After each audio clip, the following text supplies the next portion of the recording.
My wife and I were in the midst of declaring bankruptcy. It just so happened that the bartender at the Youngstown Air Reserve Station was a friend of my wife's. So one day while visiting with her at her job, I ran into the recruiter.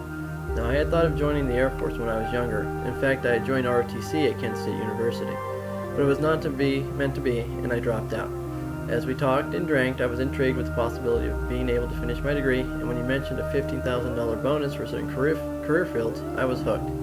I didn't sign up right there, but agreed to go to MEPS and take the ASVAB. Well, I aced the test and passed the physical. Hal, the recruiter, said I was good for any career field I wanted, so I asked which ones had bonuses. Well, at Youngstown, the only bonus position was loadmaster. Sounds cool, I thought. After Hal described what they did, they are in charge of the passengers and cargo in the back of the C-130s. I said, sure, I could do that. Hal looked at some papers and got that look. You know the look. The kind when a car dealer says he couldn't get the good loan, but they could still make it work. Well, it seems I didn't pass my depth perception check, and therefore I couldn't be a loadmaster. Saved by the skin of my teeth. I told him thanks, but no thanks. I didn't want anything that wasn't a bonus job, because I can make more money on weekends at my current job than being a reservist, and wouldn't have to go to basic training. As I got up to leave, Hal tried one last line. How about working at Pittsburgh? I should have left. Things would have been so much easier, but I didn't. I stopped, and he pulled out a list. Pittsburgh has several bonus jobs, even one that interests me. I'd always liked electronics, and avionics was a bonus job. $15,000 for just driving to Pittsburgh one weekend a month and doing electrical work on planes? Sounds easy, heck, even fun. So I agreed. I signed my name, and on October 28, 2006, I took the oath of enlistment. Now the day in and of itself was not very special besides signing my life and several rights away, but it started me down a road that has changed everything. I went to basic. A 34-year-old man being yelled at by 20-something-year-old kids. Who's the slimy little communist shit twinkle-toed cocksucker down here who gives Hal was a good recruiter. He gave me great pointers. Keep your mouth shut and do what you're told. So I did, and I made it through. Next was tech school. Again, more yelling, some schoolwork, and lots of exercise. I dropped 25 pounds in 7 months.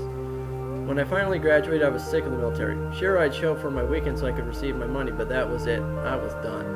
So on my first reserve weekend, my new supervisor introduced themselves, and they seemed nice, and the reserve seemed different than active duty, but it was still the military. They told me about a new program called seasoning training, and how I could get orders for a year to get some on-the-job training. Haha, not gonna fool me twice. Thanks, but no thanks. I have a job waiting for me.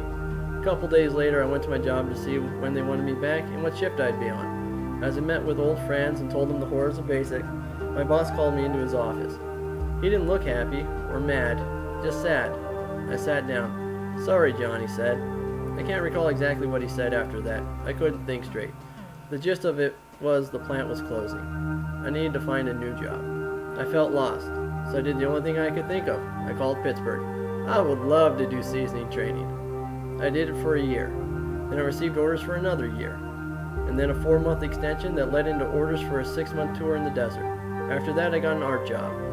Now an art, or air reserve technician job, is basically on the weekends I'm a reservist doing avionics, and then during the week I'm a civilian working for the Department of Defense doing the same job. Sometimes I'm military, sometimes I'm civilian. 2 years ago, we got word in Pittsburgh that the base could be closing. So I applied and got a job down here at Dobbins Air Reserve Base. It's warmer, and the pay is $5 an hour more, so who wouldn't?